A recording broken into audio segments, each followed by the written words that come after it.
Welcome guys to the updated version of my $10,000 gaming PC. This has been the most viewed video so far on my channel, and yeah, I uploaded it in April 2012, so it's kind of time for an update since it's February 2015, so it's been just under 3 years since I uploaded that video.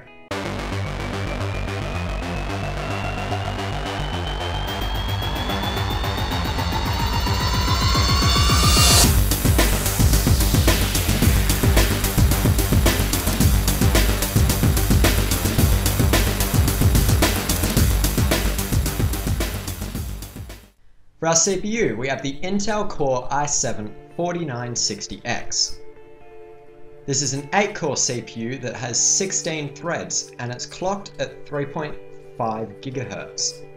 It's also got a 140 watt TDP and it's overclockable, and this CPU is great for only $1,399. To cool this beast of a CPU, we're using the Corsair H110. This is an all-in-one liquid CPU cooler, and it's actually the one I'm using in this rig behind me here. It's got two 140mm fans and a massive 280mm radiator, and it does a very good job of keeping CPUs cool for only $169. For a motherboard, we're going with the Asus Rampage 5 Extreme. This is an LGA 2011-3 motherboard that's got a massive list of features that we're not going to get into right now. But we're going to just say the main ones right here. So it's got the LGA 2011-3 socket, so it's going to completely support our CPU. It's got 8 SATA 3 6GB per second ports, so you can put in many hard drives and SSDs. It's got 2 SATA Express ports, so if you wanted to add some very fast SSDs in the future, you could use these SATA Express ports, and yeah. It's also got 1 M.2 slot, so you could put in a very fast SSD straight away, and 14 USB 3.0 ports. This motherboard only costs $659. For memory, we're using 8 4GB DIMMs of Corsair Dominator Platinums. We are using the 2800 MHz kits, and we've got 2 of them. Each one has 16 gigs of memory in it. They're both DDR4 kits and they're both CL16, and they're only going to cost $1,000. Now, we're not actually going with an M.2 drive in this build, since we can only have one and they're not too big at the moment. So yeah, we're going to be going with 2 Samsung 840 EVO 1TB SSDs. These SSDs have a 540 megabits per second read and a 520 megabits per second write. They also are SATA 3 6GB per second, and because we're putting them in RAID 0, we're going to get 2 TB of storage and hopefully twice the speed, so theoretically 12 gigabits per second. And these drives are only going to cost just under $1,000. For mass storage, we're going with 2 Western Digital Red 6TB drives. These drives will cost $790 for the pair of them, and they have 175 megabits per second read/write each. They're also SATA 6 gigabits per second, and we're going to put them in maybe RAID 1 or RAID... Actually no, we can really only do RAID 1. So yeah, we're going to be getting 6 TB of storage, and it's going to be redundant. So if one drive fails, you'll still have the data.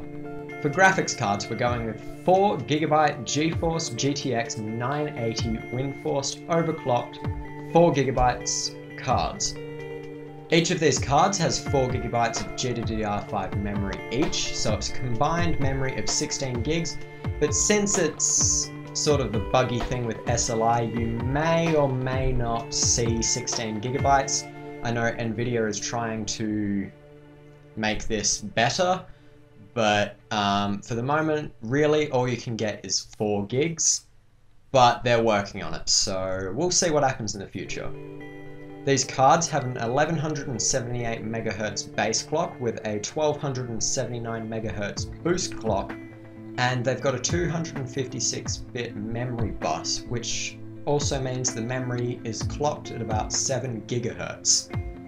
And they're only going to cost $3,116 for all of them. To power this whole build, we're going with the Corsair AX 1500i. This is a 1500 watt 80 plus titanium power supply that's also fully modular. Nothing really to say about this power supply apart from it's $539. To house this build, we're using the Corsair Obsidian 900D. This is a full tower case with 4 USB 2.0 and 2 USB 3.0. And yeah, it's an absolutely huge case. I think it's about the same size as this one behind me here. And it's only $439. Lastly, we went with a copy of Microsoft Windows 8.1 64-bit. And at the time of recording this video, it's $140. Thank you guys for watching. I hope you have enjoyed. Please don't forget to comment, rate, and subscribe. And I'll see you guys next time. Also guys, if you've noticed there's kind of a quality change in my videos recently, it's because I've got two new, well, you can't really see my hand there, two new softboxes. So you should be seeing much more even light on my face. And yeah, that's all good. And I really love these softboxes, so all my videos in the future, they should be using these softboxes unless I forget, which I don't know why I would. But yeah. Anyway, I'll catch you next time.